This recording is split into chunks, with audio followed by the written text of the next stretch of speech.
Hi, Siobhan. Thank you very much indeed for agreeing to speak to the Honourable Company of Gloucestershire. Our theme for today is net zero carbon, and in particular, the government approach to meeting some really quite ambitious targets and how individuals and businesses in Gloucestershire can contribute. So I'll start off, if I may, just by introducing you. Obviously, if I get anything wrong, please let me know. But you're the first female MP for Stroud, elected in the last general election, and many parliamentary interests, and in particular, the environment, but also education. I know you do an awful lot with the Stroud and Gloucestershire College, SGS, and green transport, the environment, obviously, which is a huge theme for Stroud residents and indeed across the county, and the NHS and local policing. So I've probably missed a few, but thank you very much indeed for agreeing to talk with us today. No, well, thank you for having me. I'm really thrilled. It's a massive topic. I think we could probably spend all day talking about this, and we've got so many experts locally. I'm really blessed, and as you can probably imagine, quite a lot of those experts write to me a lot. So my inbox is bouncy on environmental issues. So very happy to try to answer your questions today. Brilliant, thank you very much. So I'll just do a quick introduction to myself, if I may. For those who don't know me, my name is Nicola de Iongh. I'm the Chair of Council at the University of Gloucestershire, particularly interested in this topic as well, because as Siobhan knows, the university has an extremely good reputation in this area, and last year was in fact named the best university in the country in terms of its sustainability approach. So we're very proud and very passionate of what we can do.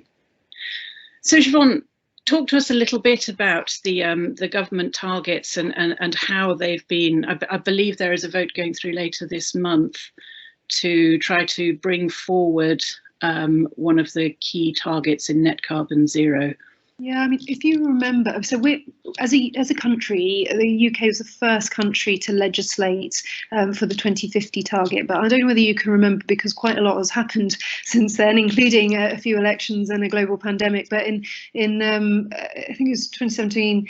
The 2050 target was the Prime Minister Theresa May, one of her last acts, and it was done pretty quick actually, and it was, she wanted to cement it, the target into legislation, just to make sure that everyone was focused on it.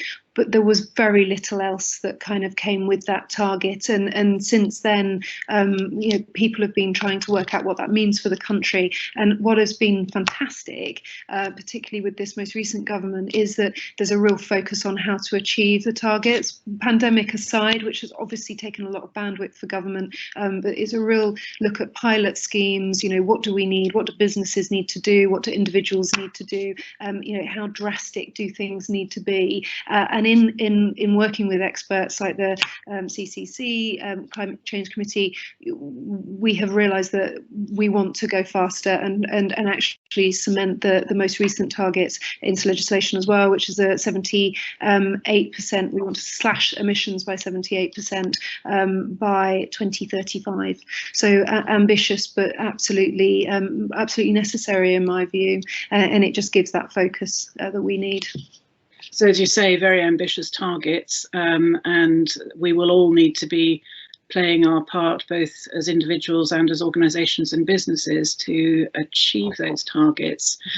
Before we start talking about maybe some of the practical things we can do, is it worth just saying, I mean, clearly the G7 summit in Cornwall has just finished, and the UK is hosting COP26 in Glasgow in later this year. Is it worth just saying a little bit about the global context of this? Because it's clear that we're doing an awful lot, but we are one of many in the world.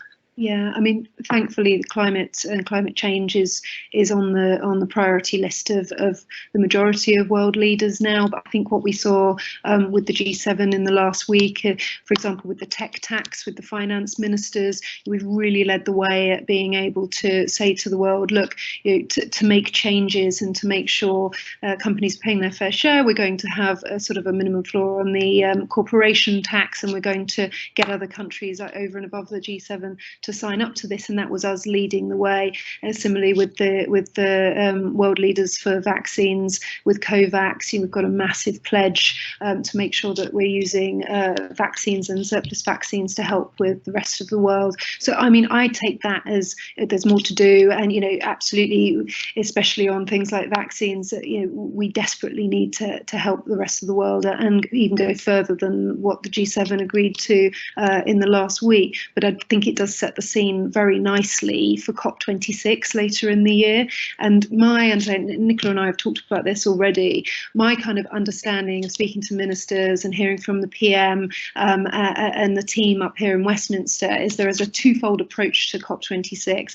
There's a domestic side of COP26, which is going to be a bit like the Olympics in 2012, so a bit like the change makers. We had Boris obviously led that, so it's very much in his comfort zone. And I'm really happy to talk to you about sort of what we'd like to see the country doing and the build up to November. And then obviously the international side of COP26 is hugely important, and there's it's big shoes to fill, given that there was the Paris Agreement, that we need to look really carefully at what we need to do as a whole world and on the international stage. So yeah, 190 odd countries, trying to get them all to agree, I imagine, is like herding cats. So I am much happier getting involved in the domestic side of COP, particularly because it's pushing out an open door with Stroud and Gloucestershire. So.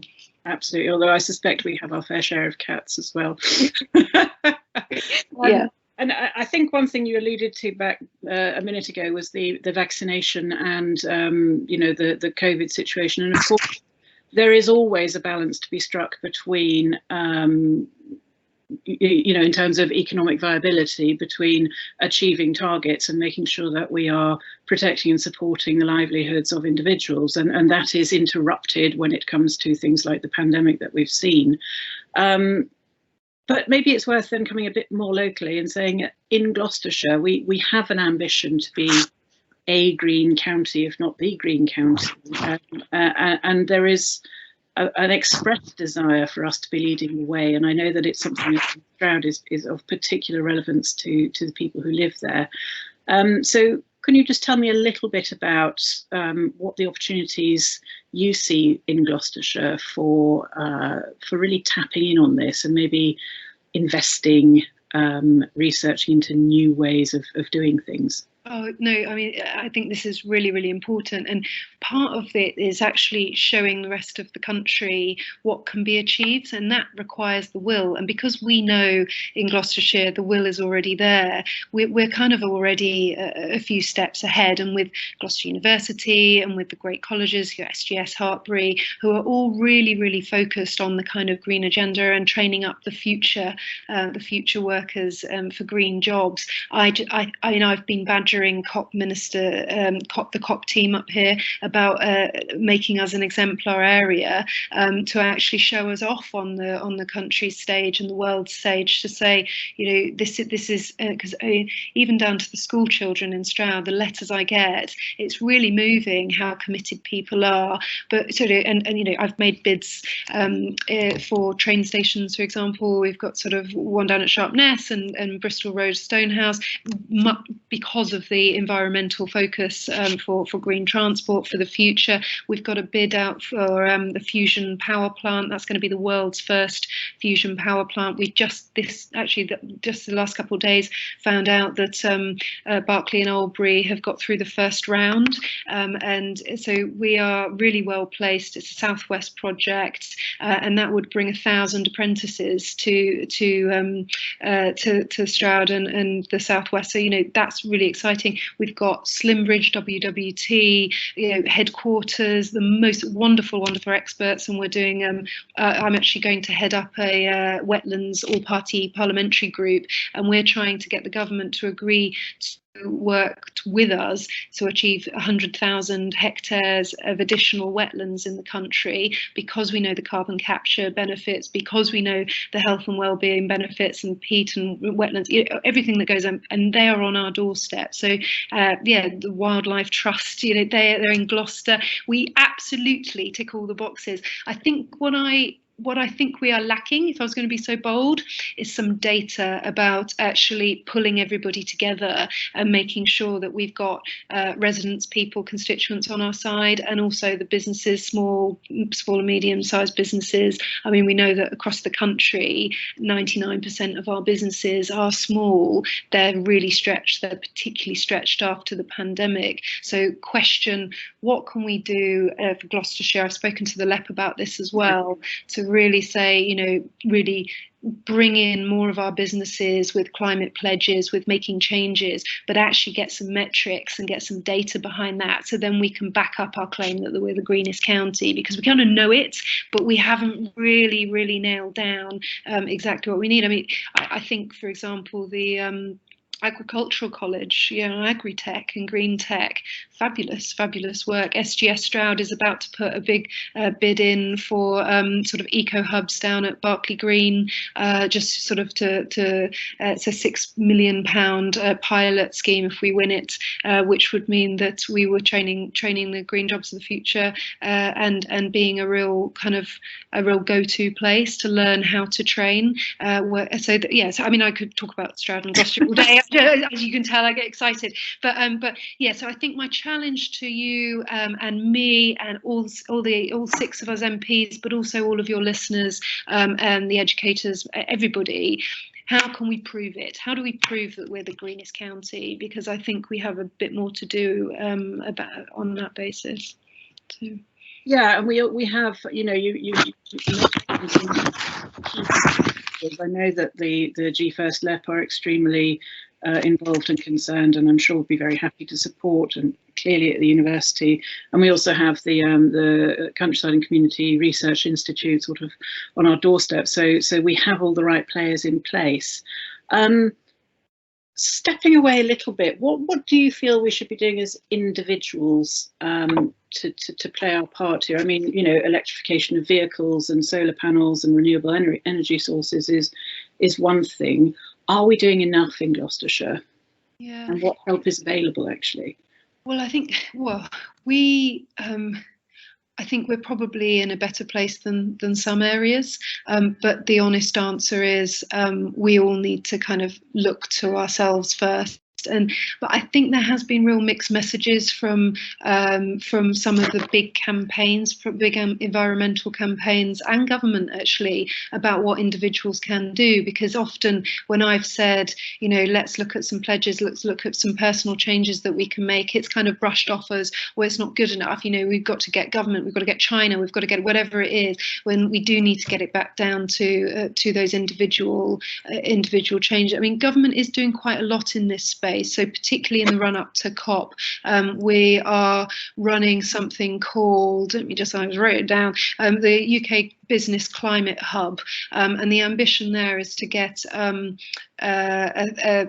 about 1 million businesses signed up with a badge that they have to go through a commitment scheme, and it's really basic things. Sorry, forgive me looking at my notes, but I wrote them down. So it can be things like you know, changing light bulbs, installing electric vehicles, having a cycling to work scheme, minimising waste, packaging, having adjusted heating and cooling systems, switching to LED light bulbs. So relatively small things, and for some pressed businesses they won't be able to do all of them, but to actually undertake to you know, adopt 3 to 5, you know, installing a smart meter, looking at your own supply chain, and being really careful. So that's something that we are doing for businesses, and I think if we can get yeah, that would be a good metric actually, because if it's already in place and we can get businesses to sign up, it's something that we can prove that Gloucestershire has undertaken. And then for individuals, it is, I mean, school children are the best at this.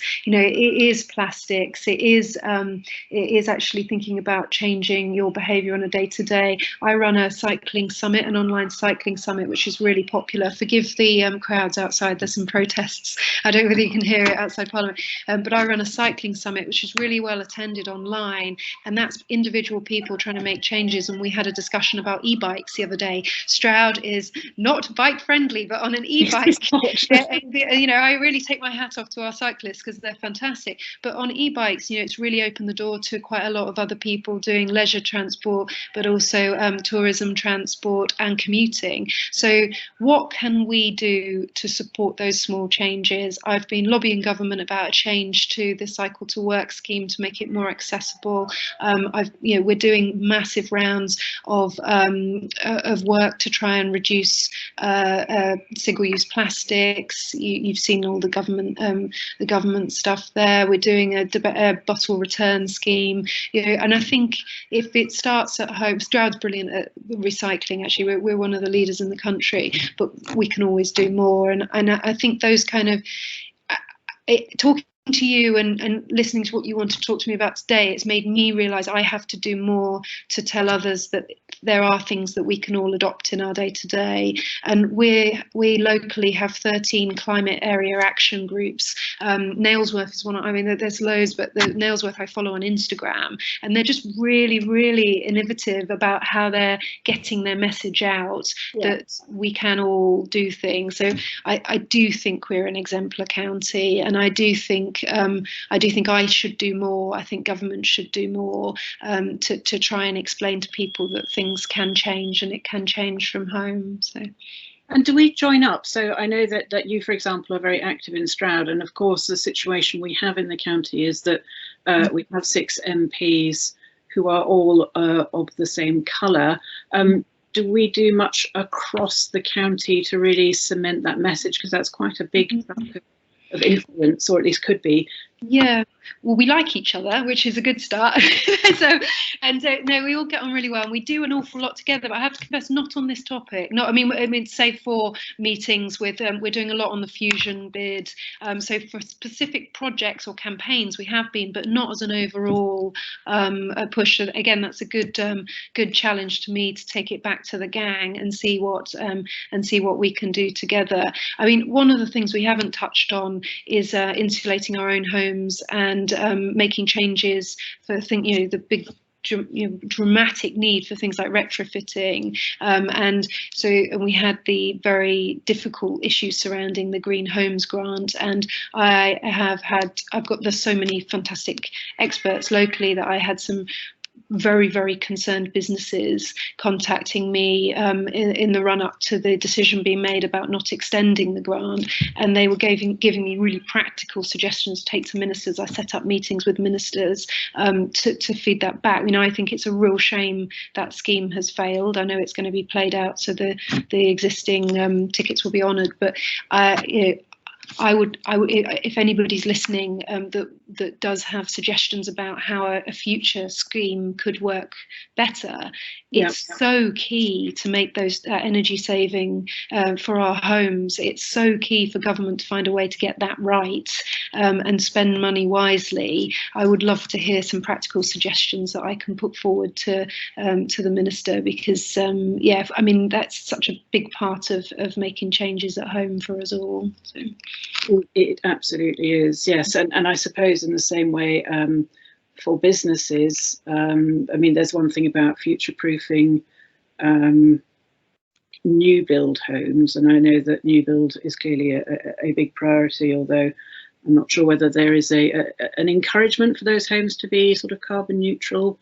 It should go further. I mean, I think I'd mandate it. I think we're at the stage where we need to mandate it. Geoffrey Clifton Brown, my Cotswolds neighbour MP, he put down a private members bill talking about what should be required for new homes, because I think what we all see in our towns and villages, that developers come in with very good plans, but by the time they've had a battle with the whole neighbourhood, and a lot of the things that are needed, they're not even just niceties anymore. They've kind of disappeared by the end. So I do think there should be a real look at new builds. But for us locally, it's the Cotswold stone houses, it's the old houses that and we don't have the workforce currently that is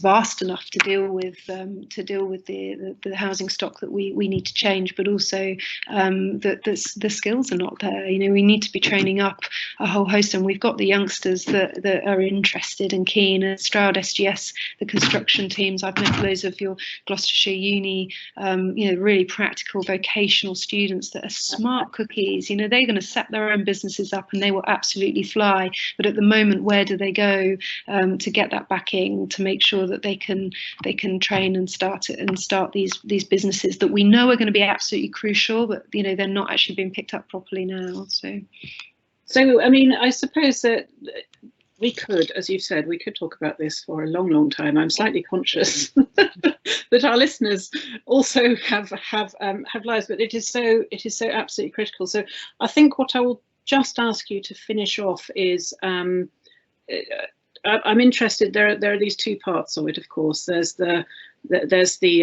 providing support and taking action to lower our use of carbon-based energy, and on the other side, of course, there's investment research into what new forms of energy there might be. We talked about the fusion plant, and we know that there's an awful lot in the way of solar power and wind power in the county. But if I were an existing business, I suppose my challenge would be more with the former, and if I were a new business, I would come in looking for how can I get hold of some investment in researching these new and exciting areas. So feel free to always come to me as MP, because I will, you know, I can definitely do a sweep with the government departments. I think the UK Business Climate Hub is a good start for seeing what you can change already, and then if there is an idea or a pilot that you would like to go for, then we can certainly investigate that. I think for there are rounds of funding for innovation grants that come up from time to time. We are informed as MPs, so it's something, and the LEP will always have that information. But I think I'm really glad we had this conversation, Nicola, and not only because you have a beautiful backdrop and I enjoy talking to you, but I know. But I think it's a challenge to me actually to make sure that the LEP, the MPs, that we're actually farming this information out, so that when the opportunities come, that businesses know about them. We also do in Stroud, we have the Growth Hub, which will be a vehicle and a real place for information. It's not been used as well as it could have been because of the pandemic, but that will pick up. But it is, yeah, as the funding comes out, and we do want to lead the way. I think it's important that people are able to know where to look. I think is a good point. And of course, we do have growth hubs across the county, so Cirencester and Gloucester, and in the university, I might say, not that that's a plug. But no, that is absolutely marvellous. So I will just end there, Siobhan, if I may, by thanking you very, very much for your time, and thank you also for your readiness to pick up the challenge to get together with the 5 other MPs for the county and really push this agenda. And I'm sure that on behalf of the Honourable Company, we will pick up the same challenge, and we will look at all those various things that you've mentioned, the business hub, the LEP, the growth hubs, and all the areas that we can to support. And I do hope that members will feel free to get in touch with you if you have any great ideas or suggestions or examples of great things that are happening. Exactly right. Thank you very much. It's lovely to talk to you. It'd be great to talk to you maybe a bit later on again after COP26. Great. I'll speak to you again. Thank you. Take care. Bye bye. Bye bye.